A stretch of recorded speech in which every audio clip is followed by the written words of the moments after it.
낮에나 밤에나 눈물 머금고 고적하고 쓸쓸한 빈들판에서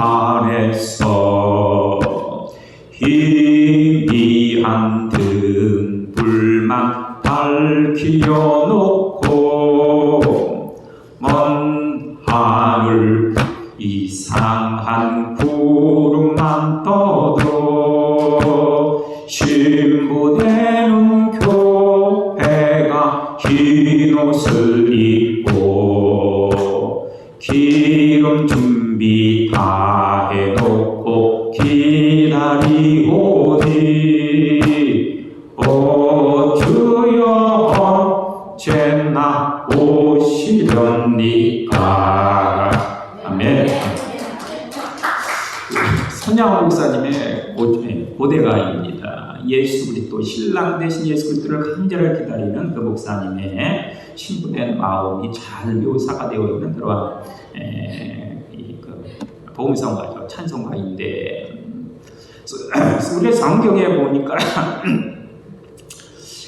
우리가 이 하나님과 관계를 이야기할 때 하나님은 우리의 창조주, 그리고 우리는 피조물, 하나님은 주인, 우리는 종, 하나님은 아버지, 그리고 우리는 자녀, 하나님의 목자, 우리는 양, 이렇게 관계를 형성하는데 예수님께서 오셔서 이제부터 너희를 종이라 하지 아니하고 나의 친구다, 이렇게 선포하시기도 하였습니다. 그런데 오늘 본문의 말씀이라든가 요한계시록에 보면 친구보다 더 가까운 부부관계를 이야기하고 있습니다. 예수님은 우리의 신랑, 우리는 신부, 이렇게 말씀하는 것을 볼 수 있죠. 그런데 유대 민족들의 결혼 풍습과 우리의 신앙 생활의 모습이 참으로 흡사하고 닮은 것을 우리가 발견할 수 있습니다. 유대인의 결혼식은 정혼과 결혼으로 이렇게 이루어져 있는데 우리의 신앙 생활, 초림하신 예수님을 영접함으로 다시 오실 재림 예수를 기다리는 것, 그것이 바로 우리의 신앙 생활 아닙니까? 그래서 오늘은 이 유대인의 그 결혼 풍습과 우리의 신앙생활을 이렇게 비교해 보면서 함께 은혜를 나누고, 특별히 우리가 12월달 성탄의 때를 우리가 기다리고 있는데 예수 그리스도의 그 오심을 예비하고 준비하는 능력이 나타나기를 간절히 소원합니다. 정신 분석학자 프로이드가 이러한 이야기를 했습니다. 어느 한 사람이 배를 타고 이렇게 망망대해를 항해하다 그만 배가 파손을 당해서 한 섬에 표류하게 되었습니다. 근데 그 섬에는 원주민들이 살고 있었는데 원주민들이 이 사람을 잡아다가 원주민 한가운데 세웠습니다. 이 사람이 생각하기를 나는 이 원주민들에게 죽겠구나 라고 삶을 포기했는데 이것이 웬일입니까? 이 원주민들이 이 사람을 자신들의 그 왕으로 옹립을 하는 겁니다. 왕으로 세우는 겁니다. 그래서 이 사람이 그 섬에서 왕 대접을 받으며 호의호식하며 살게 되는데 암만 생각해도 뭔가 이상했습니다. 난데없이 처음 보는 전혀 이 원주와 관계없는 사람 자신을 왕으로 세우는 것이 뭔가 믿어지지가 않았고 뭔가 의심스러웠던 것입니다. 그래서 부하 한 사람을 잘 꼬드겨가지고 그 연유를 물어봤습니다. 그랬더니 그가 이야기하기를 우리 이 섬에서는 왕을 전혀 우리와 관계없는 낯선 사람을 왕으로 세우는데 그 기간은 1년 뿐입니다. 1년 후에는 무인도로 보내서 굶어 죽게 합니다. 이러한 이야기를 하는 것이죠. 그래서 이 사람이 깜짝 놀라 어떻게 하면 좋을까라고 이렇게 생각을 하다가 한 가지 기발한 그 아이디어를 떠올렸습니다. 그것은 자신이 지금 왕이니까 부하들을 이렇게 시켜가지고 그 무인도에 가서 집을 짓고 농장을 형성해라 이렇게 명령을 했던 것이죠. 집도 짓고 짐승도 키우고 과목둑도 심고 논과 밭도 만들고 그리고 그 원주민 중에 가장 이쁜 아가씨들 궁녀를 몇 사람 거기에 보내서 생활하게 하는 것이죠. 그렇게 1년 지나서 진짜 이 사람이 그 무인도로 쫓겨갔는데 이 사람은 집도 있고 과일나무도 있고 농장도 있고 짐승도 있고 논도 있고 밭도 있고 그리고 아내상을 아이고 여자들도 있으니까 거기서 호의호식하면서 아들 딸 잘 낳고 오래오래 장수했다 이런 이야기를 프로이드가 합니다. 그러면서 이 프로이드가 우리에게 하는 말, 어떠한 난관과 사안과 문제가 있다고 하더라도 준비만 돼 있다면 그것은 전혀 문제가 되어지지 않는다. 유비무환이다 라는 이야기를 우리에게 들려줍니다. 유대인들의 그 결혼식의 출발은 그 신랑 될 사람이 신부 집에 방문하면서부터 시작이 됩니다.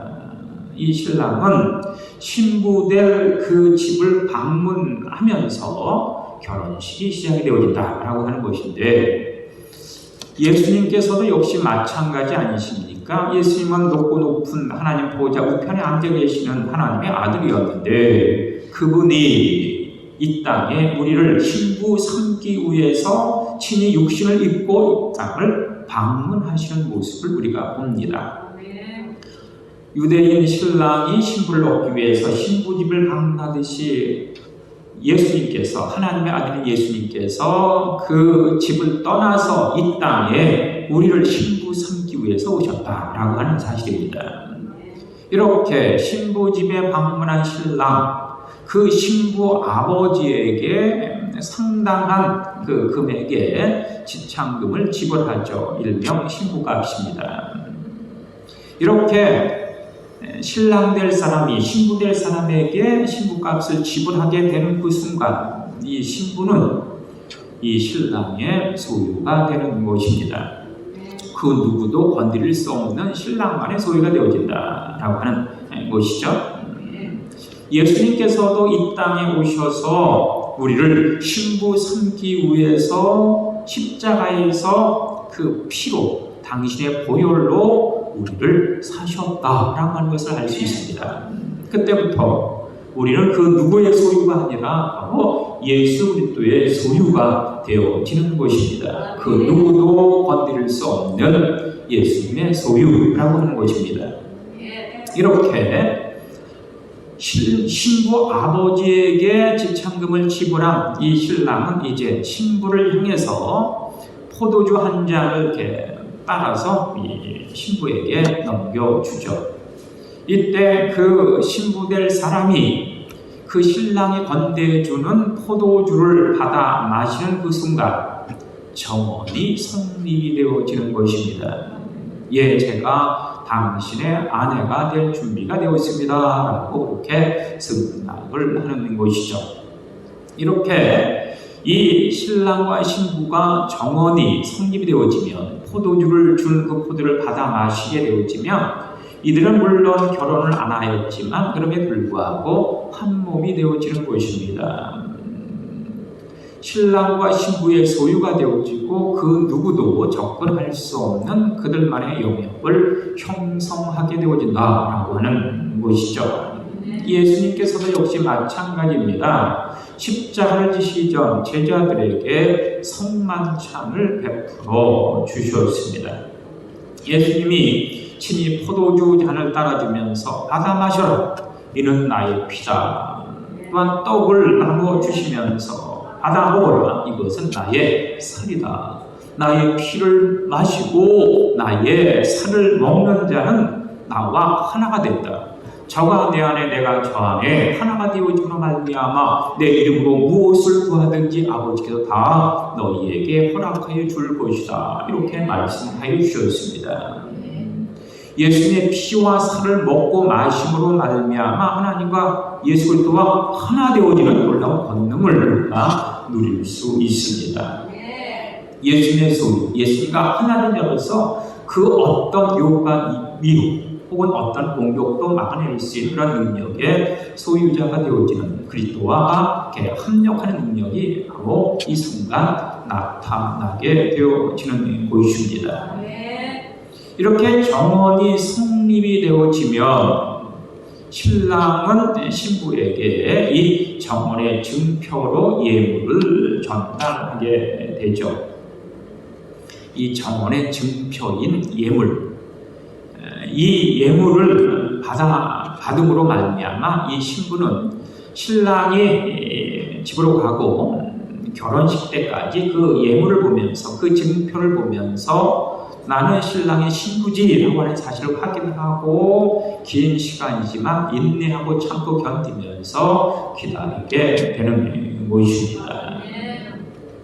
예수님께서도 부활 승천하시기 이전에 우리에게 선물을 주셨습니다. 증표를 주셨습니다. 그것은 바로 보혜사 성령이죠. 보호하시고 베푸시고 은혜를 주시는 하나님의 영, 그 영을 우리에게 증표로 허락해 주셨습니다. 그래서 우리는 예수님이 오실 동안 이 성령과 함께 생활하면서 성령의 크신 권한 능력의 보호 가운데 나의 믿음과 신앙을 지키고 참고 견디고 인내하는 능력을 얻을 수 있는 것입니다. 이렇게 신랑이 신부에게 증표까지 준 다음에 이 신랑은 신부에게 이야기합니다. 내가 반드시 너를 데리러 오겠다. 이렇게 확약을 하고는 자신의 집으로 다시 돌아가는 것이죠. 내가 반드시 증표도 주었으니까 이 증표를 보면서 내가 다시 올 텐데 나를 기다려라. 내가 무슨 일이 있든지 너를 데리러 다시 올 것이다. 이렇게 약속을 하고 이 신랑은 자신의 집으로 돌아갑니다. 예수님께서도 역시 마찬가지 아닙니까? 내가 다시 오겠다. 내가 너에게 다시 오겠다. 우리에게 다시 오겠다. 이렇게 약속하시면서 구름 타고 하늘로 승천하셨던 모습을 보게 됐죠. 너희가 본 그대로 내가 너 있는 곳에 다시 오겠다. 이렇게 약속을 하셨습니다. 이렇게 약속을 하고 신랑이 신랑 집으로 이렇게 떠나게 되어지는데 이때 이 신랑은 신부와 약속하고 자신의 집으로 돌아가서 무엇을 하는가라고 하는 것입니다. 무엇을 하겠습니까? 그것은 바로 결혼 준비를 하는 겁니다. 신부를 맞을 준비를 하는 것이죠. 그 준비 중에서 가장 큰 준비, 중요한 준비, 해야 할 준비가 하나 있는데 그것은 바로 그 신부와 함께 살 집을 마련하는 것입니다. 집을 짓든지 집을 사든지 집을 어떻게 만들든지 하는 것이 바로 신랑이 해야 할 하나의 사명이다라고 하는 것을 우리가 여기서 충분히 해낼 수 있지 않습니까? 예수님께서도 이렇게 부활 승천하시면서 말씀하셨습니다. 내가 가서 거처를 예비할 것이니 내가 가서 거처를 예비하리니 내가 거처를 예비하면 너 있는 곳에 내가 다시 와서 너를 나 있는 곳에 함께 있게 하겠다. 이렇게 말씀을 하시는 모습을 보게 됩니다. 신랑이 신부와 정혼을 하고 자신의 집으로 돌아가서 해야 할 일은 바로 결혼식 준비, 앞으로 생활할 준비, 무엇보다도 신부와 함께 살 집을, 거처를 예비하는 것이 가장 큰 이 신랑이 해야 할 일이다라고 하는 것을 여기서 우리가 잘 알 수 있습니다. 그런데 이 신랑이 결혼 준비를 하고 그리고 집을 이렇게 마련하는 것, 이것을 바라보는 이가 있으니 그가 바로 신랑의 아버지입니다. 그래서 신랑이 신부에게 언제 올지 아무도 알 수가 없습니다. 다만 신랑의 아버지는 이 신랑이 결혼 준비를 어느 정도 하고 있는지, 다 했는지, 혹은 부족한지를 판단하게 되어지고, 무엇보다도 신부와 살 집을 마련했는가라는 사실을 이 아버지가 그것을 잘 이렇게 알아본 다음에 그 날과 그 시간을 정하게 되어져 있습니다. 그래서 이 결혼 날짜는 그 누구도 알 수가 없죠. 예수님께서도 말씀하여 주시기를 그 날과 그 시는 누구도 알 수 없으니 하늘의 천사들도 알 수 없고 또한 아들조차도 알 수 없다. 다만 아버지만 아시느니라. 이렇게 말씀을 하셨습니다. 결혼식 날짜와 그 시간, 그것은 그 누구도 전혀 알 수가 없죠. 그래서 예수님께서 이 땅에 재림하실 때는 도적같이 만다 이렇게 들려주시는 모습을 봅니다. 그 누구도 그날과 그 시는 전혀 예측할 수 없기 때문이죠. 다만 이 유대인들에게 있어서 이 결혼식 날짜, 정혼하고 결혼식 날까지는 한 1년에서 2년 정도가 걸렸다고 하는 것입니다. 1년과 2년이라고 하는 시간은 평균적인 시간이고 각자의 사정에 따라서 길어질 수도 있고 짧아질 수도 있지만 그것을 판단할 수 있는 일은 바로 신랑의 아버지다. 예수님께서 이 땅에 오신 것은 당연하고 반드시 오시겠지만 그 날과 그 시를 알고 있는 이는 전혀 아무도 없다. 하늘의 천사도 예수도 그 자신도 알 수 없고 다만 하늘 아버지만 아신다라고 하는 것입니다. 그러면 이 신부 측 집에서는 이 신부는 이 신랑을 어떻게 기다려야 하는 것일까라고 하는 것이 하나의 과제가 아니겠습니까? 이 신부는 이 신랑을 기다려야 하는데 하염없이 기다릴 수밖에 없는데 어떻게 기다려야 하는 것일까? 그것은 그 기다림의 증표는 이 신랑이 주관 그 혼인의 예표죠. 그 정혼의 그 증표입니다. 그 증표를 보면서 신랑이 올 거야 라는 사실을 확인하고 그렇게 참고 견디 인내하면서 기다리는 것이죠. 그런데 이 기간이 아주 중요한 것이 그 기간은 바로 이 순결과 정절을 지키는 기간이기 때문입니다.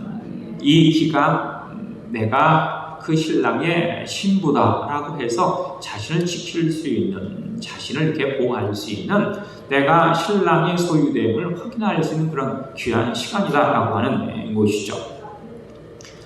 이것은 우리에게 있어서 그 예수 그리스도를 기다리는 믿음 생활과 신앙 생활과 아주 유사합니다. 내가 너희가 본 그대로 다시 오겠다라고 약속을 하였고 우리는 예수님을 기다리는데 우리의 믿음과 신앙이 흔들려서는 안 되죠. 외부의 공격이라든가 사단과 어둠의 세력 가운데 넘어져서는 절대로 안 되는 것입니다. 그래서 예배와 말씀과 기도로 무장을 함으로 말미암아 성령의 도우심과 인도하심을 받을 수 있습니다. 그리고 무엇보다도 내가 예수 그리스도의 택정함을 입은, 예수 그리스도의 구속함을 입은, 예수 그리스도의 인침을 받은 주님의 신부다라고 하는 그런 자신감, 그 담대함을 가지고 복음을 증거하고 전도하고 영혼을 구려하는 일까지 우리가 감당해야 하지 않겠습니까? 이 기간이 바로 신부가 신랑을 기다리는 기간이다. 이렇게 볼 때 요셉과 마리아의 경우를 우리가 생각해 본다면 마리아의 경우 바로 이 정원 기간 동안 요셉의 아이가 아니라 다른 일을 통해서 아기를 갖게 되지 않습니까? 이것을 표면적인 어떤 현상적인 환경적인 모습만으로 보면 이것은 파혼감이고 파혼을 넘어서 돌에 맞아 죽을 그러한 어떤 불법을 저지른 것입니다. 물론 하나님의 일이기 때문에 하나님의 하시는 일이기 때문에 예외가 되긴 하지만 말이죠. 이렇게 이 기간 동안 신부는 자신의 정절을 지키고 우리들은 믿음의 그 정도를 지킴으로 말미암아 다시 오실 예수님을 기다리고 영접하고 맞아들이는 능력의 역사가 반드시 나타나야 할 것입니다. 이렇게 신랑 집으로 돌아간 이 신랑이 결혼 준비를 마치고 그리고 신부와 살 집도 마련했다고 판단이 되었을 때, 이 판단을 신랑의 아버지가 하였을 때, 이 신랑의 아버지는 그 날과 시간을 정해서 이 신랑 일행을 신부 집으로 이렇게 보내게 되는 것입니다. 그런데 이 신부 측이나 신랑 측, 그 지역이 이스라엘 지역, 중동 지역이기 때문에 사막 지역 아닙니까? 그러니까 너무 덥습니다. 낮에는 뜨거워서 도저히 이렇게 다닐 수가 없는 그런 상황이기 때문에 그 신랑의 그 행차, 신랑이 신부집으로 가는 그 어떤 시간은 결국 밤중이 될 수밖에 없다. 한밤중이다라고 하는 것입니다. 더군다나 이스라엘 민족들은 하루가 시작되는 것이 바로 해가 지면서부터 시작이 되어지지 않습니까? 그러니까 이 신랑 측 일행이 신부를 데리러 가는 그 시간이 한밤중일 수밖에 없다라고 하는 결론이 나오게 되는 것입니다. 이렇게 한밤중에 신랑 일행이 신부 측 집으로 이렇게 가게 되어지고 신부 측 집이 가까워지면 신랑의 들놀이들이 뿔락화를 불면서 신랑이로다 맞으러 나와라 이렇게 소리를 치게 되어지는 것입니다. 신랑이로다 빨리 신랑을 맞으러 나와라 이렇게 이 신랑 측 들놀이들이 뿔락화를 불면서 소리를 치게 되는 것이죠. 예수님께서 다시 오실 때, 이 땅에 다시 오실 때 역시 마찬가지입니다. 주의 호령과 천사장의 나팔 소리로 예수님께서 강림하신다라고 성경은 기록을 하고 있습니다. 들놀이들이 뿔락을 불면서 힘차게 신랑이로다 맞으러 나오라 라고 외치듯이 예수 그리스도께서 이 땅에 다시 오실 때 주의 호령과 천사장의 나팔 소리에 맞춰서 예수 그리스도께서 이 자리에 임재하여 주시는 것입니다. 이때 이 신부 측 정원 기간 동안 신랑을 기다리고 참고 인내하면서 그렇게 애타게 찾았는데, 그래서 드디어 신랑이 온다라는 그런 소리가 들려질 때, 이때 이 신부는 어떻게 해야 하는 것일까? 라고 하는 것이 하나의 과제 아닙니까? 이 정원의 기간이라고 하는 것이 1년에서 2년 기간 동안 되어질 수 있고, 그보다도 신랑 측 사정에 따라서 더 이렇게 딜레이 되거나 느려질 수가 있습니다. 그런데 1년, 2년 동안 잠을 자지 않고 깨어 있는다라고 하는 것은 거의 불가능한 일 아니겠습니까? 어떻게 사람인 이상 2년 동안 한 잠도 자지 않고 어떻게 신랑만을 기다릴 수 있겠습니까?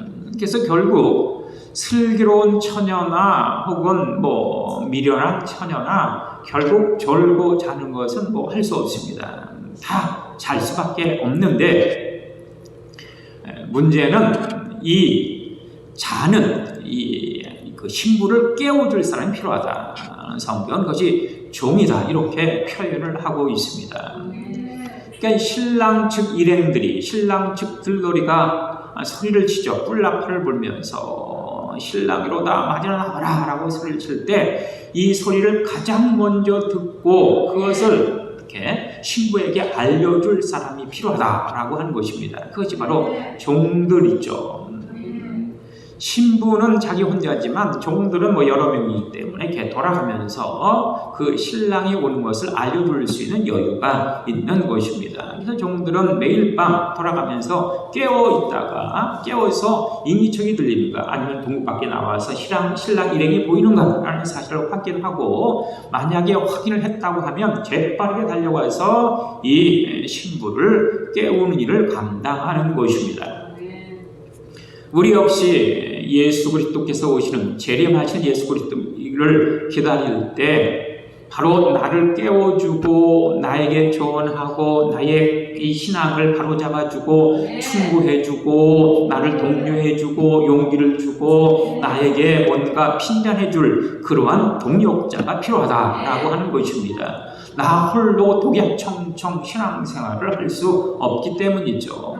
내가 가는 길이 바른 길인지, 내가 하나님의 나라를 향하여 그렇게 제대로 걸어가고 있는지, 뒤를 돌아보는 것은 아닌지, 이리 비틀 저리 비틀 하면서 이리 기웃 저리 기웃하고 세상 유혹에 빠지는 것은 아닌지 그것을 지켜보고 그것을 이렇게 자제해주고 독려해주고 그것을 지적해줄 그러한 동료, 그러한 동력자, 그러한 어떤 믿음의 협력자가 필요하다라고 하는 사실입니다. 바로 그러한 믿음의 동력자, 믿음의 협력자는 나의 가족일 수 있고, 혹은 속도들일 수도 있고, 석장님이나 혹은 집사님, 권사님, 장로님, 목사님일 수 있는 것이죠. 나와 함께하는 그 신앙의 동지들, 동력자들이 바로 나로 하여금 깨어나게 하고 나로 하여금 정신 차리게 하고 나로 하여금 다시금 시작할 수 있게 그렇게 독려하는 그러한 이들이 필요하다라고 하는 것입니다. 그래서 예수님이 오실 때 그와 함께 깨어서 근신하면서 예수님을 영접할 수 있는 것입니다. 이 신부 측 그 집에 종들이 있었다면 우리가 신앙생활과 믿음 생활을 함에 있어서 나에게 힘을 주고 용기를 주고 나를 깨닫게 할 수 있는 믿음의 동지, 동역자, 협력자, 나와 함께 믿음을 같이 할 수 있는 교우들이 반드시 있어야 된다라고 하는 사실을 기억하면서 우리가 서로 교류하고 소통하고 믿음을 협력해서 성을 이루어야 하지 않겠습니까? 이렇게 이 종들이 신부에게 신랑이 왔다 하는 사실을 알려주게 되어지면 이 신부는 득달같이 일어나서 신랑을 맞으러 나오는 것입니다. 이때 이 신부에게 있어서 가장 중요한 것이 있으니 그것이 바로 기름이다라고 오늘 본문은 말씀하여 주시고 있습니다. 신랑이 올 때까지 1년, 2년 동안 만반의 준비를 하고 있지만 시간이 계속 딜레이 되고 지연되다 보면 그 준비가 흐트러지지 않겠습니까? 무엇보다도 등잔에 기름을 채워놨는데 그것이 시간이 가면 자연적으로 날아갈 수도 있고 혹은 넘어뜨려서 쏟아질 수도 있고 혹은 사용한다면 그 기름이 줄어들 수도 있고 여러 가지 변수가 있습니다. 그래서 이 신부는 날마다 이 등잔에 기름이 있는가라는 사실을 확인하고 그것을 준비하는 과정이 반드시 있어야 하는 것이죠. 왜냐하면 이 신랑 측이 이렇게 신부 측에 와서 신랑이로다 맞으러 나와라 라고 뿔나풀을 불면서 이렇게 외친 그 순간부터 이제부터는 그 주도권이 신부 측으로 넘어가게 되어지죠. 그래서 이 뿔나팔을 불고 신랑이 왔다라는 소식을 알려주는 데까지가 신랑 일행이 하는 일입니다. 그 다음부터는 신부 측에서 이렇게 받아서 연결을 해야 하죠. 신랑을 맞아들인 이 신부 측, 먼저 그 신부 측 이 온 집안의 등불을 다 밝혀야 하는 것입니다. 그리고 신부 측 부모로부터 이 신부를 데리고 가야 하니까 인사도 해야 하고 예식도 치루어야 하고 하나님 앞에 예배도 드려야 하는 그 과정을 바로 이 신부 측 집에서 하는 것입니다. 그때 있어야 하는 것이 바로 등불이다라고 하는 것입니다. 이 등불을 다 켜서 환하게 하고 그래서 이 신부 측에 살고 있는 다른 동네 사람들도 저 집에 지금 혼인잔치가 있고 이 신부가 시집을 가는구나 라는 사실을 알 수 있게끔 환하게 불을 밝히고 여기서 간단한 예식을 해야 하는데 그 예식을 하는 그 모든 과정은 신부 측에서 담당하는 것이다 라고 하는 것이죠. 그렇기 때문에 미리 신랑이 신부 측에 지참금을 지불하였는데 그 지참금 속에는 그 예식을 할 수 있는 그 여기가 포함이 되어져 있는 것이죠. 이 신부 측 집에서 그렇게 불을 켜놓고 준비를 한 다음에 결혼식장까지 가는 그 등불을 밝히는 것도 역시 신부가 해야 하는 일입니다. 그러다 보니까 이 신부는 자기가 준비한 등잔에 기름을 채워놓을 뿐만 아니라 여분의 기름을 마련하는 것이 당연한 일입니다. 여분의 기름이 있어야 집안에 등불을 밝힐 수 있고 결혼식장까지 갈 수 있는 등불을 밝힐 수 있는 그런 여유가 생기기 때문에 반드시 이것이 필요하다라고 하는 것입니다. 그래서 이 준비를 한 이가 슬기로운 자이고 이 준비를 못한 이가 미련한 자다라고 이야기를 하는 것이죠. 이것을 우리가 신앙생활에 빗대어 이야기한다면 예수 그리스도께서 재림하신다. 먼 하늘 이상한 구름만 떠도 신부되는 교회가 신부되는 교회가 등불 켜고 맞는 그런 순간이 있어야 되는데 예수님이 갑자기 오셨을 때 우리가 준비가 없다면 허둥지둥하고 방황하지 않겠습니까? 예수님이 오셨는데 술집에 있다든가 쾌락과 미혹에 빠져 있다든가 어둠 속에 있다든가 딴짓을 한다든가 라고 한다면 어떻게 되겠습니까? 이것이 바로 준비라고 하는 것입니다.